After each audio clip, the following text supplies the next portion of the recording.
Bueno, para aquellos que nos visitan por primera, segunda y tercera vez en la iglesia, le decimos bienvenidos, que Dios les bendiga, siéntanse como en casa.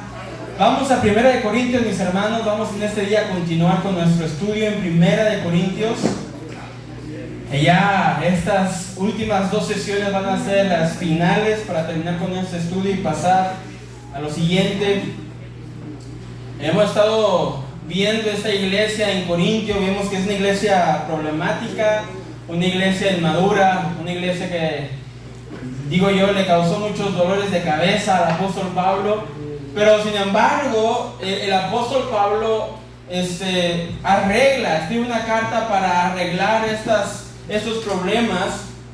Y de igual manera quiero nuevamente enfatizar que a pesar de que la iglesia de Corintio era problemática, a pesar de todos los problemas que tenía, de los pecados que había dentro de la iglesia, Pablo todavía en la carta les dice hermanos, les llama hermanos. Y esto debe de ser de consideración para nosotros, como lo he dicho anteriormente, de ser una iglesia que no es rápida para juzgar a alguien, o que no es rápida para sanatizar a alguien, sino que es rápida para restaurar a alguien.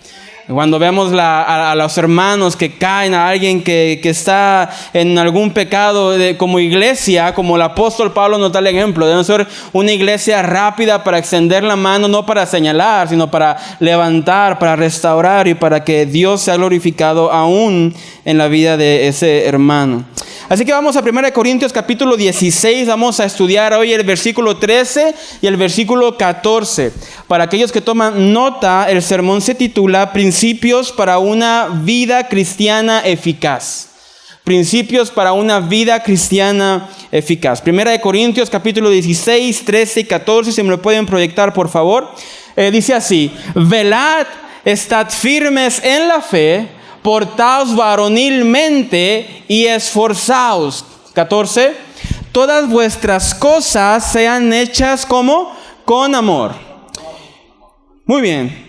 La mayor parte de 1 Corintios tiene que ver con la reprensión y la corrección. Pablo de hecho toma 14 capítulos para corregir y para reprender a la iglesia de Corintios en sus actitudes y en sus actos. Desde el capítulo 1 al capítulo 14 vemos cómo Pablo reprende y regaña y corrige a la iglesia de Corintios en su actitud, en su manera de ser, en su manera de actuar, en su manera de vivir. En el capítulo 15, como vimos en la resurrección, la doctrina de la resurrección, Pablo ahora corrige teología. Del capítulo 1 al capítulo 14, Pablo corrige actitudes. La actitud de la envidia, del egoísmo, de la división, de tener superioridad sobre alguien más. Pablo corrige actitudes. Pero en el capítulo 15, Pablo corrige doctrina, teología. Aún más bien, en el capítulo 13 vemos que Pablo utiliza a Corintios como ejemplo de lo que no es el amor. El capítulo 13 de Corintios, que habla del amor, va dirigido a la iglesia de Corintios para dejarles saber que ellos no estaban actuando en amor. Eran todo lo contrario a lo que es el amor de Dios. Pero la reprensión y la corrección, hermanos, fueron dadas como expresiones de amor profundo. Vimos en la carta de Corintios que Pablo, cuando corrigió a la iglesia, fue fuerte. Usó palabras fuertes. Fue de carácter fuerte. Mas sin embargo, todo esto era una expresión de amor. Un amor profundo. Podríamos decir así como un padre corrige a su hijo. La Biblia misma dice: porque el Señor al que ama disciplina y azota a todo aquel que recibió por hijo. Así que la corrección, mis hermanos, aún es parte de nuestro caminar como creyentes, como cristianos.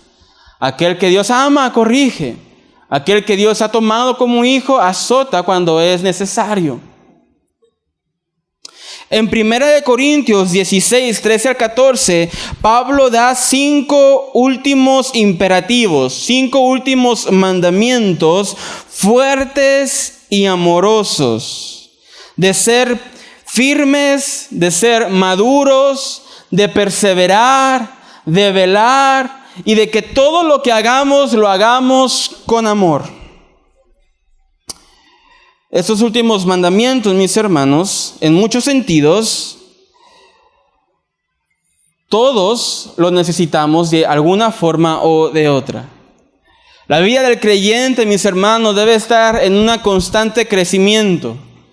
La vida del creyente nunca puede estar inerte, nunca puede estar detenida o parada o en el mismo lugar. Dios nos manda a seguir avanzando, a seguir caminando, en este caso a seguir creciendo y a seguir madurando. Así que, mis hermanos, estos 5 principios son para todos. No importa cuánto tiempo llevemos a la iglesia, no importa si eres nuevo, si ya tienes añitos aquí, este sermón es de bendición para todos nosotros. Así que vamos a ver 5 puntos el día de hoy. Vamos a salir a las 11 de la noche. Espero que hayan cenado. Número 1. Pablo dice en el versículo 13, velad. Dice Pablo, es necesario, Corintios, como iglesia, que velemos. El primer mandamiento que Pablo da a los corintios fue el de velar. Y la palabra griega de este verbo significa vigilar, estar en guardia, estar despiertos.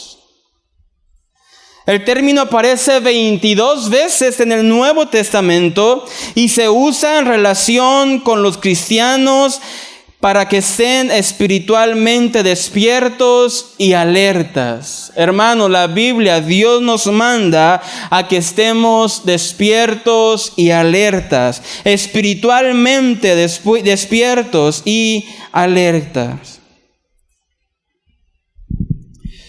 Esto es contrario a ser espiritualmente indiferentes y apáticos.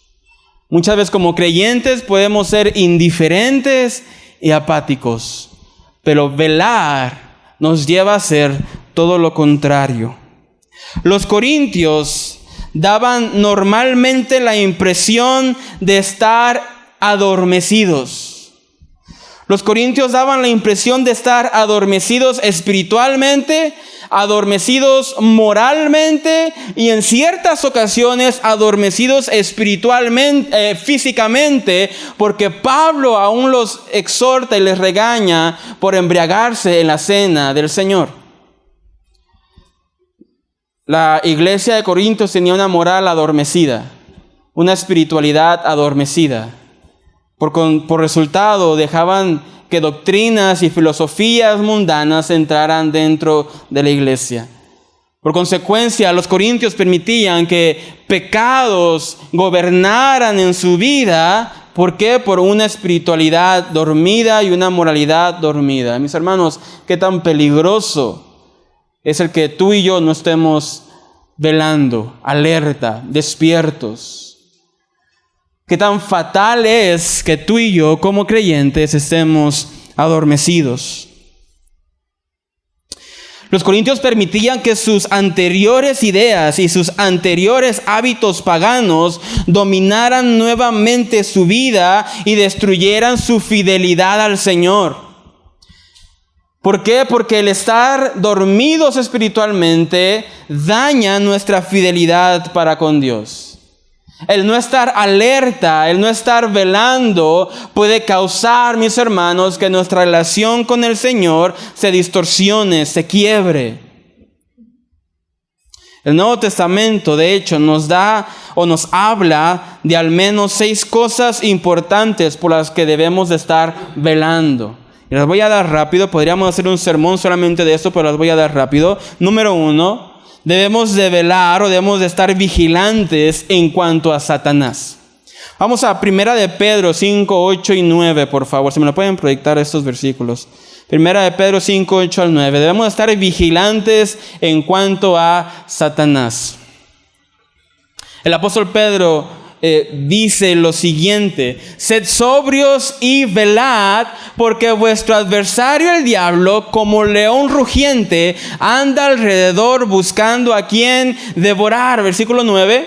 El cual resistid firmes en la fe, sabiendo que los mismos padecimientos se van cumpliendo en vuestros hermanos en todo el mundo. El apóstol Pablo nos da la misma orden, el mismo mandato: velar.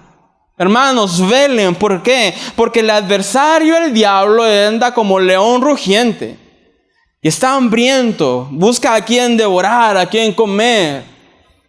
Y si algo sabemos en cuanto a la caza de los leones, es que normalmente caza a ese cordero o a ese animal que está un poco separado. El más lento, el más pequeño, el más débil, el que va hasta atrás, aquel que a lo mejor no está en guardia. Ese es el que el león devora. Y Pablo está diciendo, Satanás es semejante a ese león, por lo tanto, hermanos, estén alerta. Estén velando, estén vigilando, despiertos. Debiéramos conocer bien las estrategias de Satanás, porque Satanás utiliza estrategias sutiles. Pero por lo menos podemos identificar 3 áreas según 1 de Juan 2:16. Porque Satanás ataca en los deseos de la carne, en los deseos de los ojos y la vanagloria de la vida. Esas son las 3 áreas, según 1 de Juan, en donde Satanás ataca. Deseos de la carne, deseos de los ojos y la vanagloria en la vida. Deseos de la carne, tus placeres, lo que a veces tú quieres hacer y sabes que está mal. Deseo de los ojos, donde tú ves lo que estás observando, y la vanagloria, el reconocimiento que en realidad todo ser humano desea en este mundo. ¿A quién no le gusta que le aplaudan? ¿A quién no le gusta que le digan que lo hace bien? Por eso dice el apóstol Pedro, estén alerta, vigilen, velen en contra de Satanás. Número 2. Debemos de estar vigilando en cuanto a las tentaciones. La Biblia nos manda a estar velando sobre las tentaciones que vienen a nuestra vida. Marcos 14:38. Velad y orad para que no entréis ¿en qué? En tentación. El espíritu a la verdad está dispuesto, pero la carne es débil. Eso se lo dijo Jesús a los discípulos cuando estaba orando antes de ser entregado. Y dice la Biblia que Jesús iba con sus discípulos y estaban dormidos. Y dice, hey, velen para que no entren en tentación. Velen porque ciertamente el espíritu quiere, está dispuesto, pero la carne no. La carne no. Ciertamente a lo mejor tú deseas orar, tú deseas leer, tú deseas venir, tú deseas hacer lo bueno, hacer la voluntad de Dios, pero tu carne no. Y por eso dice nuestro Señor Jesucristo, velen y oren. Las tentaciones, mis hermanos, llegan cuando menos las esperamos. Las tentaciones pueden llegar a nuestra vida y tomarnos de sorpresa si no estamos velando, si no estamos vigilantes, alertas en oración. ¿Y qué es estar alerta para no caer en las tentaciones, mis hermanos? Estar alerta en cuanto a tu corazón, en cuanto a tu mente, en cuanto a tu carácter, en cuanto a las cosas que haces y cómo las haces.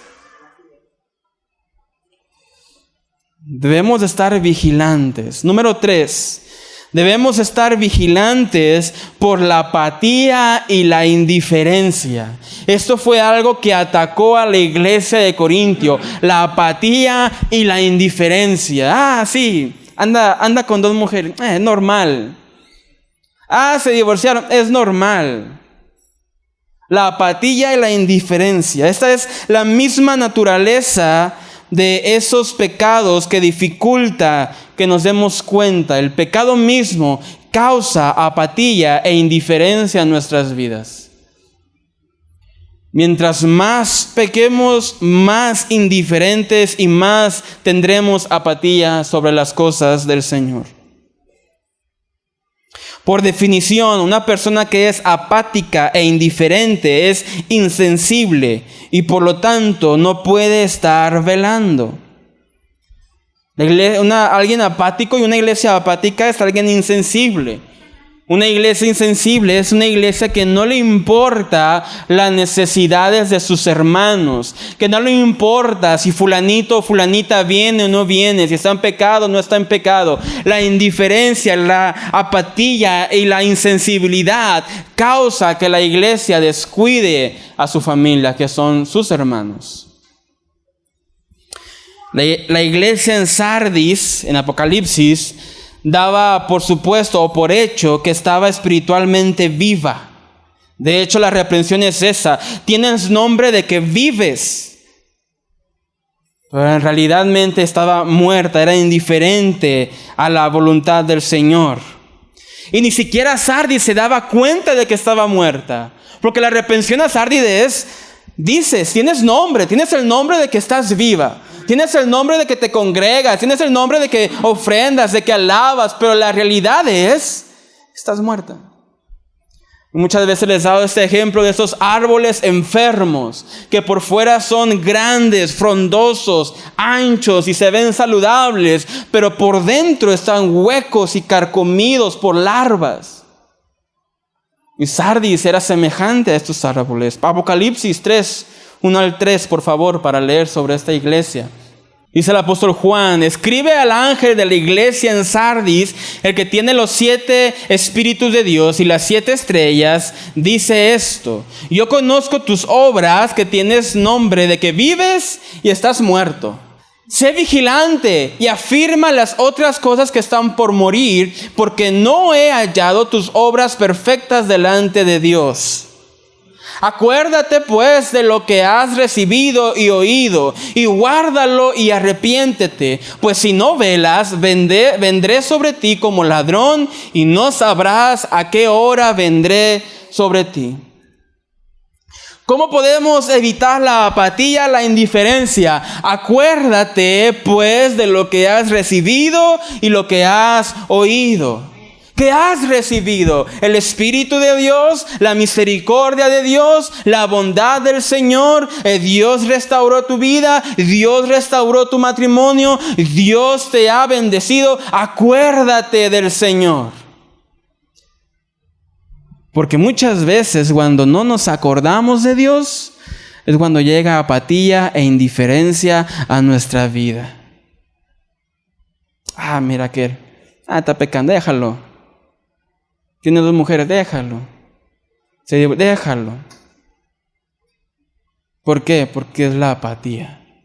Mis hermanos, si un hermano viene y te reprende en amor y en el Señor, no es por mala onda, es por amor a ti. Porque este hermano se interesa en ti, le importas, quieres que estés bien. Pero si somos hermanos que nunca queremos corregir y no nos metemos con nadie, porque bueno, pues cada quien hace lo que él quiere, entonces podemos llegar a ser una iglesia apática e indiferente. Y ese era el problema de Corintios. Por eso Corintios tenía a un joven que se acostaba con la esposa de su padre. Teníamos a personas que se divorciaban de sus esposas y se querían volver a casar dentro de la iglesia. ¿Por qué? Por apatía e indiferencia.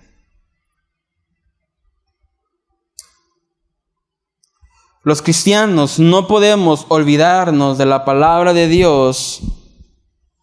No podemos olvidarnos de las Escrituras, no podemos olvidarnos de la oración, no podemos olvidarnos del ayuno, no podemos olvidarnos de estas cosas que nos ayudan a caminar en esta carrera.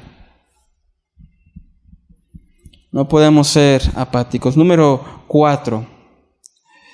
Debemos estar vigilantes de los malos maestros, de los falsos, maestros. Debemos ser vigilantes de los falsos maestros. Esto nos lo enseña la Biblia también. Segunda de Pedro, capítulo 2, versículo 1. Pero hubo también falsos profetas entre el pueblo, como habrá entre vosotros falsos maestros, que introducirán encubiertamente herejías destructoras y aún negarán al Señor que los rescató, atrayendo sobre sí mismos destrucción repentina. El apóstol Pedro nos está diciendo, así como entre el pueblo de Israel hubo falsos profetas que decían hablar sobre el Señor, pero no hablaban del Señor, así entre ustedes, iglesia, va a haber falsos maestros que van a introducir encubiertamente, sigilosamente, herejías. Y estas herejías te apartan, negarán al Señor. Esto es algo clave. ¿Cómo podemos saber de un falso maestro o de una falsa doctrina? Si te aleja del Señor, si el enfoque está en la persona y no en el Señor, esto te va a apartar del Señor. Si la enseñanza fuera lo que tú puedes hacer y la capacidad que tienes tú, y nunca hablamos de las fuerzas que brinda el Señor y que toda bendición viene de la fuente que es Dios, entonces nos aparta de Dios. ¿Por qué? Porque entonces piensas a creer más en tu capacidad que en la fuerza de Dios. Porque entonces piensas que lo que tú haces es más importante que el momento en que te arrodillas y clamas a Dios. Muchas personas, aún en la iglesia, en realidad invitarán a que los falsos maestros estén entre ellos. Porque hay muchas iglesias hoy en día que enseñan falsa doctrina y están llenas, repletas de multitudes, porque esa gente lo que quiere escuchar. Y 2 de Timoteo 4, 3 al 5 nos los muestra. Porque vendrá tiempo cuando no sufrirán la sana doctrina, sino que teniendo comezón de oír, se amontonarán maestros conforme a sus propias concupiscencias. Y apartarán de la verdad el oído y se volverán a las fábulas. Pero tú sé sobrio en todo, soporta las aflicciones, haz obra de evangelista, cumple tu ministerio, le dice Pablo a Timoteo. Mira, Timoteo, vendrán falsos maestros que van a querer engañar a la gente, que en vez de predicar la verdad van a enseñar fábulas. Pero tú sé sobrio, tú estate velando. Hermanos, podrán venir y podrán escuchar mucha gente que habla fábulas, que cambia la palabra por la experiencia, que habla testimonio pero no palabra, que habla ideas pero no palabra, que habla lo que él piensa que es correcto pero no palabra. Pero ustedes manténganse sobrios, velando, escudriñen la palabra. Corroboren al predicador. Velemos en cuanto a los falsos maestros. Número 5. Debemos de estar vigilantes en oración. Debemos de estar vigilantes en oración. Si tenemos que estar vigilantes en cuanto a los falsos maestros, en cuanto a las tentaciones, en cuanto a Satanás, si debemos de estar vigilantes en cuanto a la apatía, mis hermanos, todo eso es con ayuda en oración. Estar vigilando en oración, velando en oración. Marcos 14:38. Lo leímos hace ratito. Marcos 14. Velad y orad para que no entréis en tentación. Es el mandamiento que da Jesús a sus discípulos. Velen y oren para que no caigan. Velen y oren para que estén firmes, para que no caigan, para que estén despiertos, velando. La oración nos fortalece en los caminos de Dios, así como nos protege en contra de la acechanza de Satanás. La oración no es simplemente un ritual al azar que el creyente debe de tener o debe de hacer. La oración no debe de ser algo que tenemos que hacer forzosamente, pero necesitamos hacer. La oración es una necesidad, mis hermanos. Es como el agua. La oración es una necesidad. fortalece en este camino, nos protege de las artimañas del diablo. La misma palabra dice que la oración del justo puede mucho. Hay problemas en casa, dobla rodillas. Hay problemas en el trabajo, dobla rodillas. Hay problema con el matrimonio, con los hijos, dobla rodillas. Y lo he dicho muchas veces, yo recuerdo en muchas ocasiones levantándome a las 4 de la mañana, a las 3:30 de la mañana para ir a trabajar y escuchar a mi mamá orando por nosotros. O verla en la sala orando por nosotros. Y esas oraciones no son en vano, mis hermanos. La oración del justo puede mucho. La oración en Dios tiene poder. La oración es como el latido del corazón de la vida espiritual. Un creyente que no ora es como un corazón que no late. Efesios 6:18. Orando en todo tiempo, con toda oración y súplica en el Espíritu, y velando en ello con toda perseverancia y súplica por todos los santos. Orando en todo tiempo.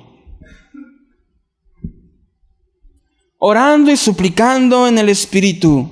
Velando y perseverando. ¿Qué significa perseverar en oración? Que no es una vez que oraste. No son 2, no son 3, no son 5, tal vez serán 20, un mes, un año, pero tú vas a perseverar en la oración, vas a estar velando en la oración, y en ese velo y en esa perseverancia el Señor te fortalecerá. Número 6. Debemos estar vigilantes sobre el regreso de Cristo. Los cristianos debemos estar también vigilantes sobre el regreso de nuestro Señor Jesucristo. Los dos grandes motivos que tenemos para vivir fielmente para Cristo son, número 1, recordar lo que hizo por nosotros, y número 2, esperamos con confianza su segunda venida. Esas son las grandes motivaciones que debemos de tener como creyentes para servir y para ser fieles en el Señor. Número 1, lo que Él ya ha hecho por nosotros. Y número 2, la esperanza de que Él vendrá por su pueblo. Esa es nuestra motivación. Mateo 24:42, no lo busquen, si gustan, solo anótenlo. Dice Jesús: velad pues, porque no sabéis a qué hora ha de venir vuestro Señor. Velad. Como esas doncellas sabias que guardaron aceite en sus lámparas, velando el regreso del novio. Ellos no sabían cuándo iba a regresar. No tenían fecha, no tenían hora. Hasta que llegó, y las que guardaron el aceite fueron invitadas y entraron, y las que no guardaron aceite se quedaron afuera. Debemos estar vigilando sobre el regreso de nuestro Señor Jesucristo. Este tema del regreso o la segunda venida de nuestro Señor, muchas veces ya lo tomamos a la ligera. ¿Por qué? Porque decimos, no, pues cuando yo estaba chiquito decían que ya venía, ya tengo 40 años y todavía no viene.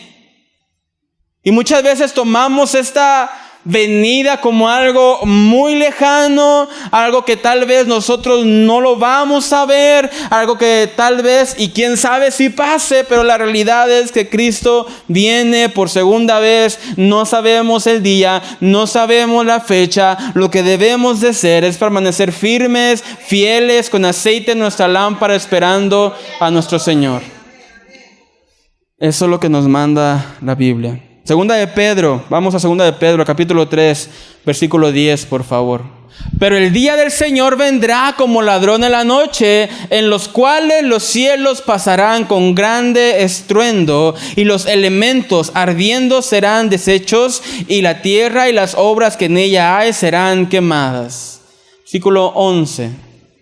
puesto que todas estas cosas han de ser desechas, ¿cómo no debéis vosotros andar en santa y piadosa manera de vivir? 12. Esperando y apresurándoos para la venida del día de Dios. Dice el apóstol Pedro, viendo que la venida del Señor será como ladrón en la noche, nadie lo espera, nadie espera que llegue un ladrón a su casa, así va a ser la venida del Señor. Y cuando venga, todo va a ser deshecho, todo va a ser destruido. Dice el apóstol, ¿cómo no hemos de vivir de una manera santa y piadosa, velando y esperando y apresurándonos para la venida del día de Dios?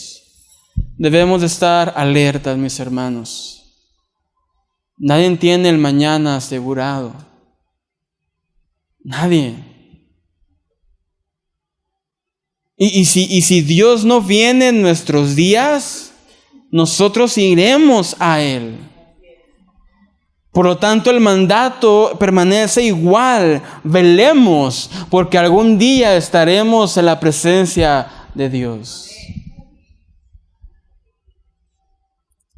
Y en la presencia de Dios no contarán las obras,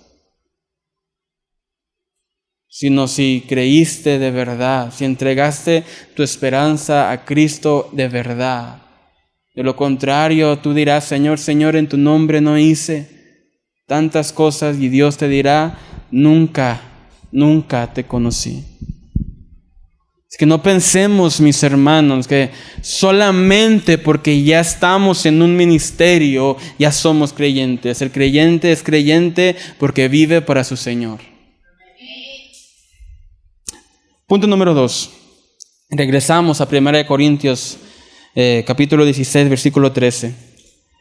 Dice Pablo, velad y estar firmes en la fe. Este es el segundo mandato. Estad firmes en la fe. Otro principio para una vida cristiana eficaz es permanecer firme en la fe. El teólogo Charles Hodge dice lo siguiente: no debemos considerar cada punto de la doctrina como una cuestión abierta. Los corintios, como muchos efesios, eran llevados por doctrina de aquí para allá. No estaban dispuestos a adoptar una posición firme en muchas cosas. Poco era cierto y absoluto, pero mucho era relativo y tentativo. El teólogo Charles Hodge dice que no debemos de ser como los corintios, que ellos tomaban los mandatos de Dios, ellos tomaban las doctrinas de Dios como una opción, como algo relativo, como una pequeña invitación que si tú querías la aceptabas o la negabas. Dice el teólogo, esto no es así. El creyente debe de estar firme en la fe. Y la fe de la que se está hablando aquí no es la fe de confiar, sino es la fe de la verdad. Es el contenido del evangelio. En pocas palabras, debemos de estar firmes en la palabra del Señor, en la fe. Y la palabra del Señor no son opciones. No es algo relativo o tentativo. Los mandatos del Señor no es algo de que si, yo te dejo esto, si tú quieres, lo puedes hacer. Si no, no hay problema. No. Cuando nosotros llegamos a los pies de Cristo y cuando nosotros fuimos rescatados por Dios, entonces nos volvimos esclavos por amor de nuestro Señor Jesucristo. Y nuestra voluntad se echa a un lado y ahora nuestra voluntad es su voluntad. Nuestros deseos, sus deseos. Y nuestra manera de vivir conforme a las Escrituras. Así que cuando dice la palabra sométete a los gobernantes, no es una opción. Pues sí, pero es que aquí se maneja de esta manera, aquí pues no se utiliza esto. No, dice la Biblia, sométete. Y si hay un rojo, Bueno, aquí no hay rojos, ¿verdad? Bueno, uno que pusieron en la entrada. Si hay un rojo, como creyentes, esperamos el verde. ¿Por qué? Porque no es una opción. No es una opción. Si la palabra nos manda a vivir de una manera santa, ¿qué debemos de hacer? Esforzarnos y vivir de una manera santa. ¿Por qué? Porque no es una opción.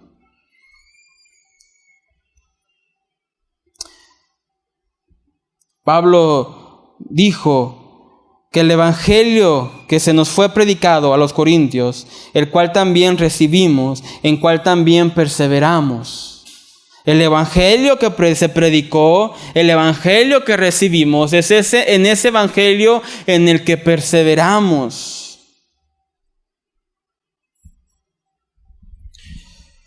Filipenses 1:27 dice que debemos de estar firmes en un mismo espíritu, combatiendo unánimes por la fe del evangelio. Debemos de estar firmes en la fe. Firmes en la doctrina, firmes en la palabra. Hermanos, lo he dicho muchas veces, no podemos pretender amar a Dios sin conocer a Dios.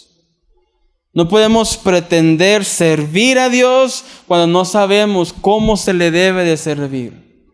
No podemos pretender incluso alabar o adorar al Señor cuando no conocemos al Señor. Decimos que vivimos para Él, pero ¿leemos lo que Él quiere? ¿Leemos la voluntad escrita, plasmada, que nos ha dejado Dios para nuestras vidas? A veces deseamos conocer la voluntad de Dios para el mañana y para nuestro futuro y todo esto, y está bien, pero ¿has leído la voluntad de Dios para ti, para el día de hoy?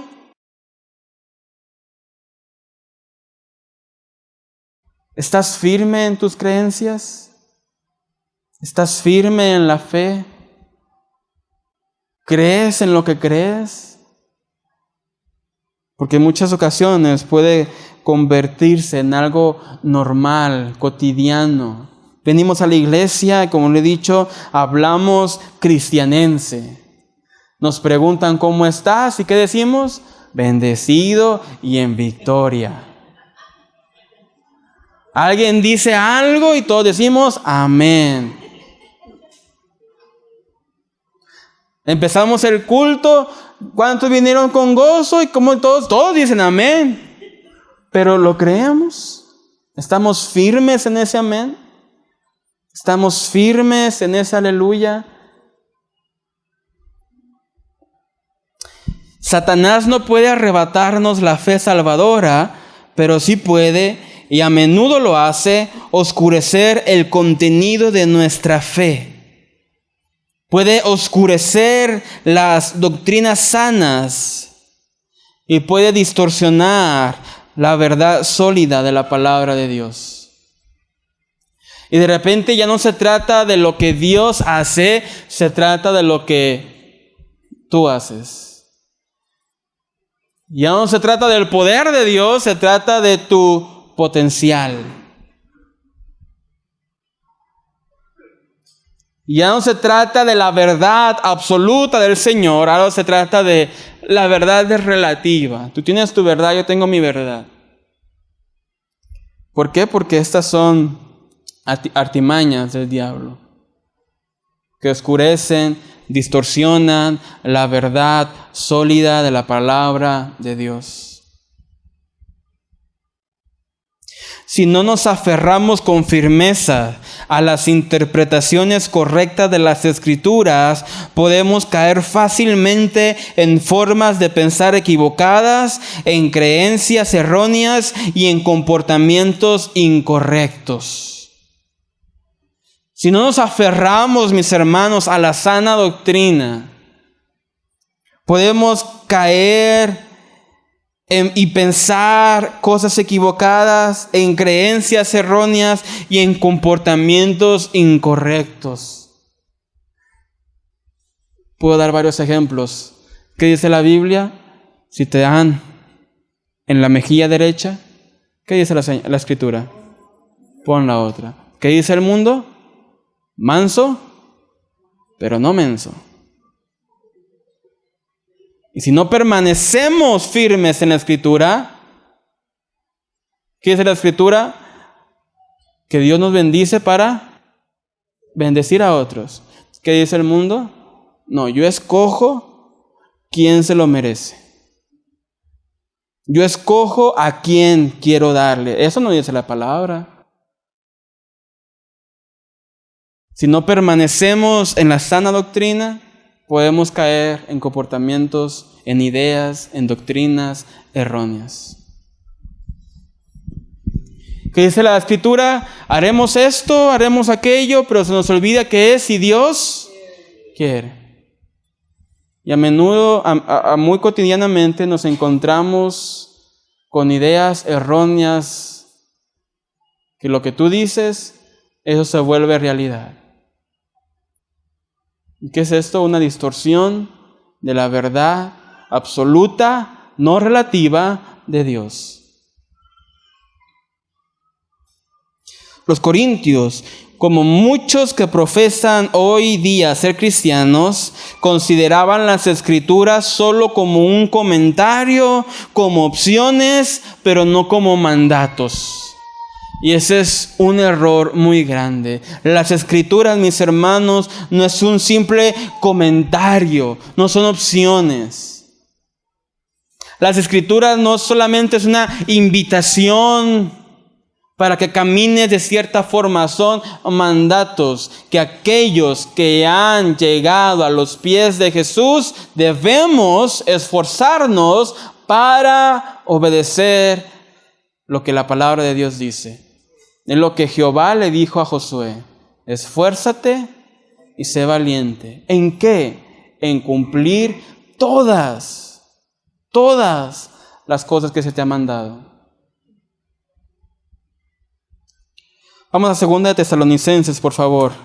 Capítulo 2, versículo 15. Así que, hermanos, estad firmes y retened la doctrina que habéis aprendido, sea por palabra o por carta nuestra. Hermanos, si hemos tenido la oportunidad de estar en el discipulado 1, discipulado 2 y cualquier otra cosa de estudio que tengamos en esta iglesia, retengamos la doctrina. No sea un tiempo solamente por pasar el tiempo. No sea algo que se nos olvide. Que sea algo que atesoremos en nuestros corazones, permanezcamos firmes y retengamos la doctrina. A mí me alegra que hermanos me comenten: hermano Kevin, el discipulado 2 nos ha ayudado mucho en el trabajo, entendiendo la voluntad de Dios, la soberanía de Dios, la bondad de Dios, la providencia del Señor. Todo esto es doctrina, hermanos. No menospreciemos la doctrina. No pensemos que la doctrina es mala. La doctrina es buena. No lo es todo, pero es buena. Y cuando permanecemos en una sana doctrina, entonces podemos estar seguros que el suelo en donde pisemos será suelo firme. Si tenemos que estar firmes en la fe, debemos ser instruidos en la palabra. Si debemos de estar firmes, debemos de ser instruidos, examinándolo todo y juzgándolo todo por la palabra de verdad de Dios y sus normas. Yo sé que a veces tenemos conflicto con eso de juzgándolo todo, pero lo que juzgamos no son las personas, lo que juzgamos son la doctrina. Eso es lo que debemos de juzgar. ¿Qué estoy hablando yo? ¿Estoy hablando la verdad de Dios? ¿Lo que estoy predicando está fundamentado en la palabra del Señor? ¿O simplemente fue algo que se me vino a la mente y me inventé? Así que mis hermanos, también para permanecer firmes en la fe, debiéramos orar por nosotros y por la iglesia, unos por otros, para que toda la iglesia permanezca firme. ¿Sabes? En el fútbol, si alguien se lesiona, si alguien se lastima, ¿qué sucede? De modo, juégale así. Ahí vas brincando con un pie. No, ¿qué pasa? Llega otro, toma su lugar, y el otro descansa y se recupera. Es una analogía de que en la iglesia, cuando uno se cae, el otro debe de venir y levantarlo y decirle: yo te cubro, yo te apoyo, yo te echo la mano. Esa es la oración.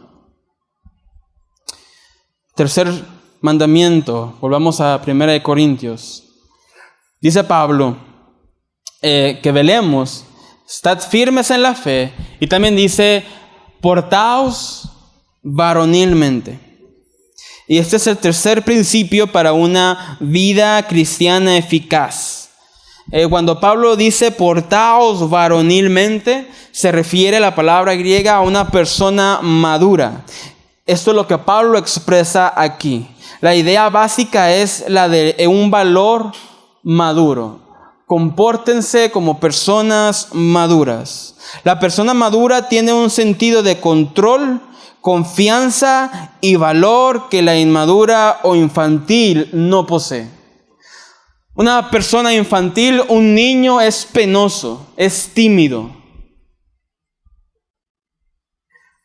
Un joven inmaduro no le gusta confrontar. Al contrario, solamente habla por abajo. Pero una persona madura es una persona que tiene la confianza, el valor y el control. En este sentido, si hay algún desacuerdo, si hay algún problema, una persona madura es el que tiene el control, la confianza y el valor de confrontar y hablar el problema. No guardárselo, no estar con otros ahí haciendo el chisme, sino de confrontar y solucionar el problema. Los corintios no eran así. Los corintios eran cristianos inmaduros. No lo busquen, pero Pablo les dice en 1 Corintios capítulo 14, versículo 20: hermanos, no seáis niños en el modo de pensar, sino sed niños en la malicia, pero maduros en el modo de pensar. Después les dice en el capítulo 3, versículo 1 al 2: de manera que yo, hermanos, no puedo hablarlos como a espirituales, sino como a carnales, como a niños en Cristo. Os di a beber leche y no vianda, porque aún no erais capaces, ni sois capaces todavía. ¿Qué se refiere a eso? Personas inmaduras. En el capítulo 4, versículo 21 de Corintios, Pablo les dice: ¿qué queréis, corintios? ¿Iré a vosotros con vara o con amor y espíritu de mansedumbre? Cuando un padre viene con su hijo con vara, ¿por qué es? Porque no ha obedecido. Porque no ha obedecido. Se le dijo una, se le dijo dos, tal vez se le dijo tres, pero el papá llega con vara. ¿Por qué? Porque hubo una inmadurez en el comportamiento del infante. Los corintios no tenían madurez. Y es curioso porque Pablo al inicio de la carta les dice: corintios, ustedes lo tienen todo. Tienen maestros, tienen doctrina, tienen dones. Todo, no les hace falta nada. ¿Qué quiere decir esto? Que podrá haber personas que tengan dones. Podrá haber personas que tengan palabra y sepan hablar. Podrá haber personas que lo tengan todo, pero no poseen la madurez necesaria. Esto es algo, mis hermanos, que debemos de tener pendiente todos nosotros. Podemos haber tomado discipulado 1, 2, 20, 100, 1000 y aún siendo inmaduros. ¿Cómo podemos ver y notar la inmadurez de una persona? Por los frutos. Esas son las señales de la madurez: amor, gozo, paz, paciencia, benignidad, bondad, fe, mansedumbre y templanza. Esas son las señales de frutos de madurez. La madurez es importante para el creyente. Vamos a 2 de Pedro, capítulo 3, versículo 18. Dice el apóstol Pedro: antes bien, creced en la gracia y el conocimiento de nuestro Señor y Salvador Jesucristo. A Él sea la gloria ahora y hasta el día de la eternidad. Amén. El apóstol, el mandato es creced en la gracia, pero también en el conocimiento. Efesios 4, 13 al 15, hasta que todos lleguemos a la unidad de la fe y del conocimiento del Hijo de Dios, a un varón perfecto, a la medida de la estatura de la plenitud de Cristo. El versículo 15, sino que siguiendo la verdad en amor, crezcamos en todo en aquel que es la cabeza, esto es Cristo. Conocimiento, llegando al conocimiento de Dios. No es un conocimiento hueco, no es un conocimiento de simple información, es un conocimiento transformador de nuestras vidas. Si no, sería algo vano. El creyente debe de crecer, y la pregunta es: ¿cómo crece y cómo madura un creyente? La Escritura también nos lo dice. 1 de Pedro 2:2, no lo busquen. Desead como niños recién nacidos la leche espiritual no adulterada, para que por ella crezcas para salvación. ¿Cómo crece un creyente? Deseando la palabra de Dios, así como un infante, como un recién nacido, desea la leche materna para vivir.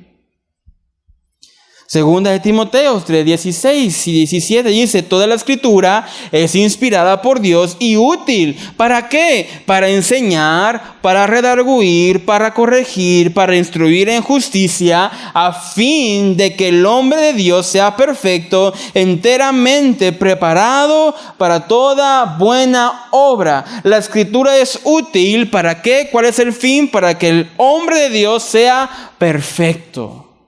O sea, vaya creciendo, día a día creciendo, portándose como un varón y no como un niño. En el caso de las mujeres, como una mujer y no como una niña.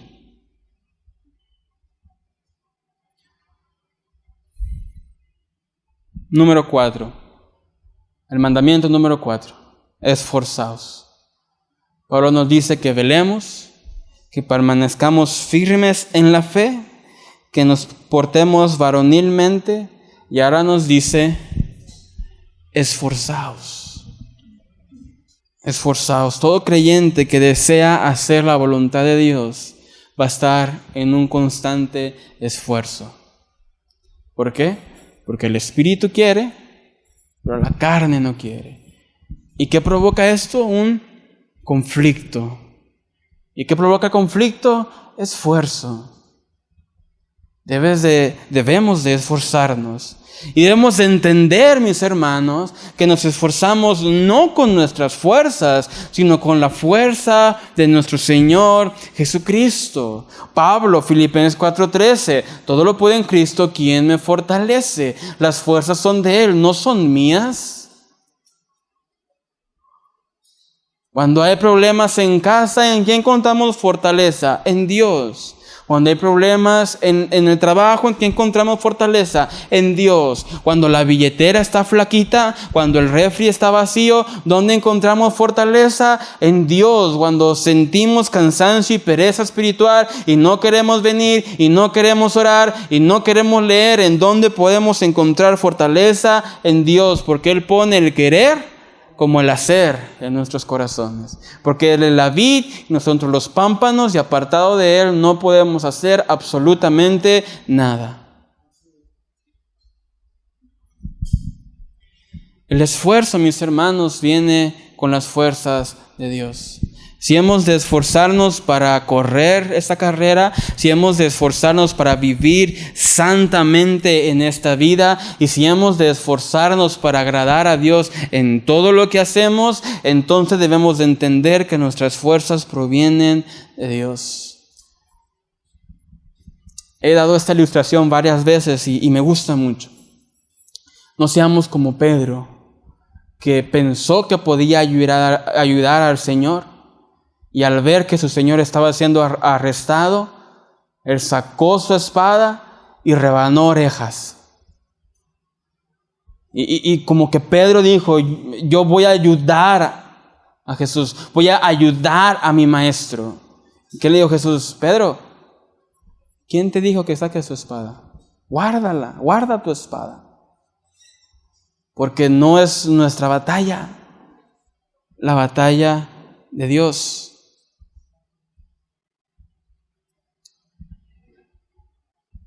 Vamos a 2 de Corintios 12, 4, del 4 al 9.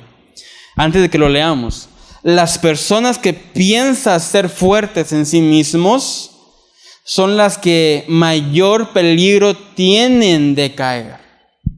Antes de la caída, dice el proverbio, viene la altivez. Aquella persona que piensa que es él el fuerte, que es por lo que él hace, que está en donde él está, es el que mayor riesgo tiene de caer, porque no ha entendido que todo lo que somos es por gracia de Dios. El apóstol Pablo también pasó por este riesgo. Lo vemos en 2 de Corintios 12:4. Esta persona que fue arrebatado al paraíso, donde oyó palabras inefables que no le es dado al hombre expresar. Versículo 5. De tal hombre que me gloriaré, pero de mí mismo en nada me gloriaré, sino en mis debilidades. Versículo 6. Sin embargo, si quisiera gloriarme, no seré insensato, porque diría la verdad, pero lo dejo para que nadie piense de mí más de lo que en mí ve u oye de mí. Versículo 7. Y para que la grandeza de las revelaciones no me exaltase desmedidamente, me fue dado un aguijón en mi carne. Un mensajero de Satanás que me abofete, para que no me enaltezca sobremanera. Pablo fue arrebatado al tercer cielo. Tenía el privilegio de ser un agente de revelación. Él tenía palabra del Señor. Y Pablo sabía que él tenía palabra del Señor, porque él dice, yo podría gloriarme de todo esto, pero no lo hago. Y dice Pablo mismo, y para que no lo haga, para que no me exalte, el Señor mismo me dio un aguijón en mi carne, enviado de Satanás para que me dé unas bofetadas. Versículo 8. Respecto a lo cual 3 veces he rogado al Señor que me lo quite de mí. Y me ha dicho, bástate mi gracia, porque mi poder se perfecciona en la debilidad.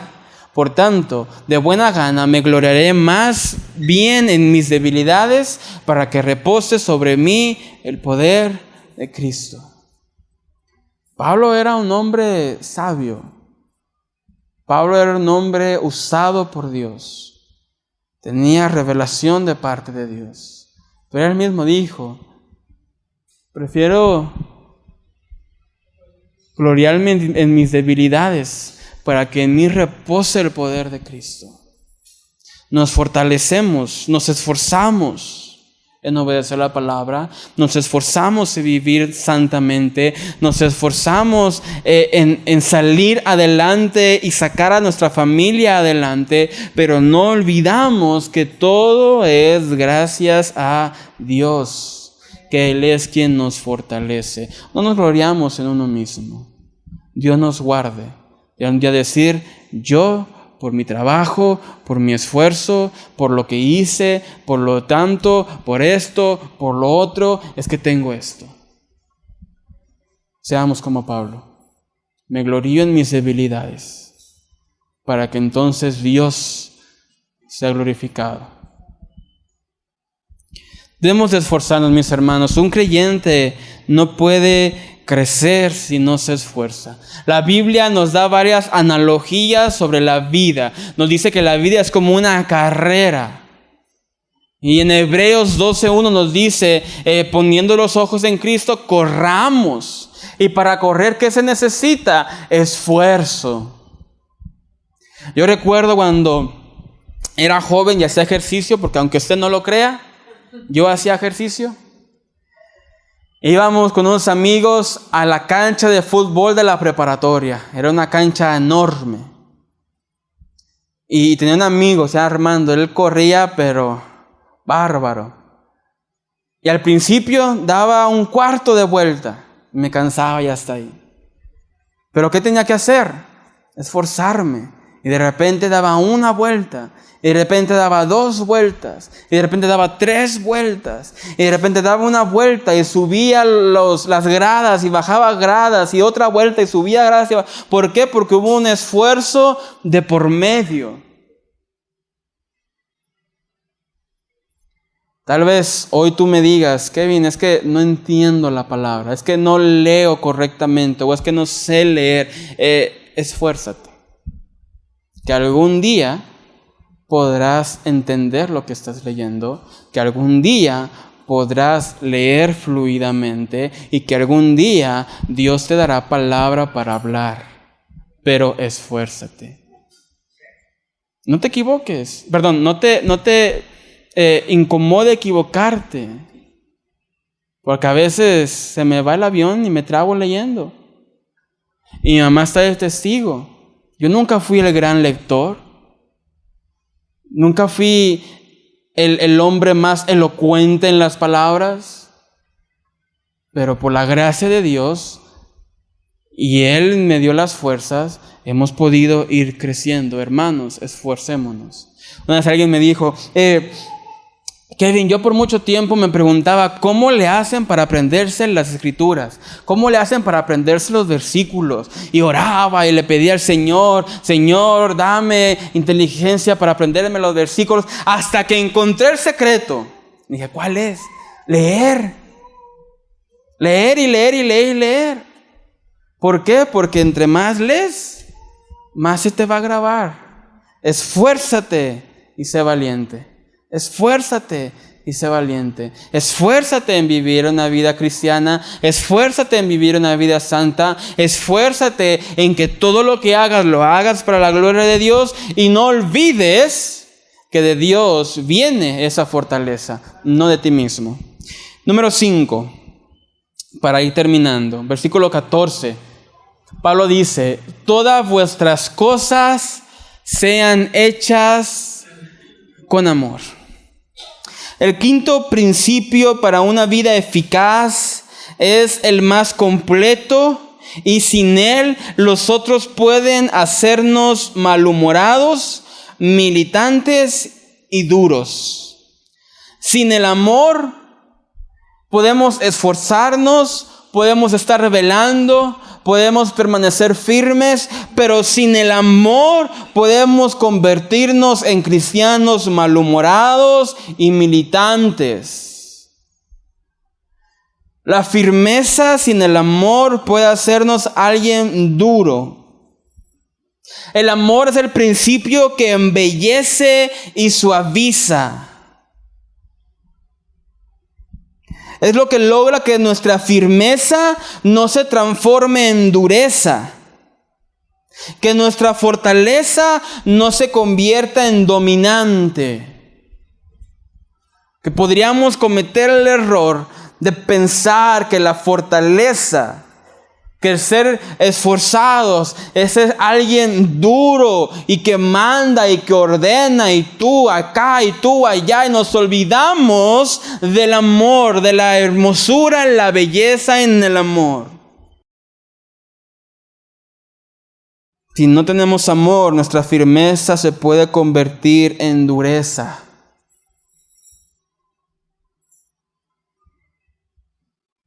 El amor conserva nuestra madurez amable y considerada. Es el amor. El amor nos hace una persona madura, pero también considerada con el prójimo. Cuando era más pequeño, Dios me dio la gracia de tocar instrumentos. Pero cuando era pequeño, era una persona muy arrogante en cuanto a la música. Y me desesperaba con aquellos que no tocaban como yo quería que tocaban. ¿Por qué? Por la falta de amor. Un líder que es firme, pero carece de amor, se volverá un soldado militante que quiere que todos estén cuadrados. Alguien firme, pero carente de amor, se podrá volver una persona malhumorada, con riesgo de ser alguien amargado. ¿Tú conoces a alguien así? Es una persona correcta, firme, madura, pero amargado. Que nada le gusta, con nada se ríe, todo le molesta, con todo se estresa, con todo se frustra. ¿Por qué? Porque olvidamos el ingrediente especial del amor. El amor es lo que hace que nuestra doctrina recta no se convierta en una obstinación dogmática y que nuestro vivir recto no se transforme en una petulante justicia propia. El amor es lo que los corintios necesitaban más y es lo que los creyentes de todos los tiempos han necesitado más. Primera de Pedro 4:8. Ante todo, tener entre vosotros ferviente amor, porque el amor cubrirá multitud de pecados. Y para ir terminando, Primera de Juan 4:7. Amados, amémonos unos a otros, porque el amor es de Dios. Todo aquel que ama es nacido de Dios y conoce a Dios. El amor, mis hermanos, es lo que provoca que el creyente pueda tener una vida eficaz cristiana. El amor es lo que hace que el creyente se esfuerce, crezca, madure, sea considerado con su hermano, restaure al caído y restaure al perdido. Todo esto es por el amor. Pongámonos de pie en esta noche, mis hermanos. Y esta palabra es una invitación a tener una vida cristiana eficaz. No una vida cristiana mediocre, una vida eficaz. Y en todo lo que hemos hablado, mis hermanos, hay una gran necesidad. Y esta gran necesidad es el amor. Cerremos nuestros ojos. Podemos concluir y podemos decir dos áreas de nuestra vida. Número 1, lo que haces, ¿cómo lo haces?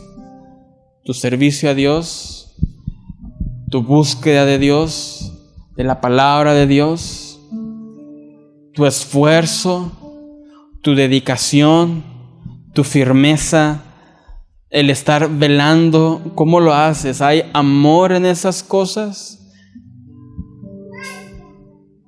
Y número 2, mis hermanos, nuestra relación con nuestros hermanos. ¿Les amamos? ¿Estamos atentos a ellos, atentos a sus necesidades, atentos a su estado de ánimo? ¿Estamos amando a nuestros hermanos o es una constante desesperación, una constante estrés y frustración por nuestros hermanos? Vamos a orar en esta tarde. Señor, te damos gracias, Padre, por tu palabra. Gracias porque Tú nos salvaste, Tú nos trajiste a una vida nueva, una vida en abundancia. Señor, pero deseamos que esta vida que llevamos sea una vida eficaz, una vida exitosa. No según el éxito del mundo, sino según el éxito de tu palabra. El permanecer firmes, el estar velando, en ser maduros, en ser esforzados y hacer todo con amor, Padre. Señor, te pedimos que seas tú escudriñando nuestros corazones, que saques de nosotros todo aquello que está evitando seguir creciendo y seguir caminando, Padre, y que tú seas glorificado y que tú seas sanando todo aquello que necesita ser sanado. Padre Señor, deseamos que nuestras vidas sean nuestra mejor canción, nuestra mejor alabanza. Que nuestras vidas, Señor, hablen de ti, te glorifiquen a ti, Señor, y que gente llegue a tus pies por medio de estos vasijas de barro.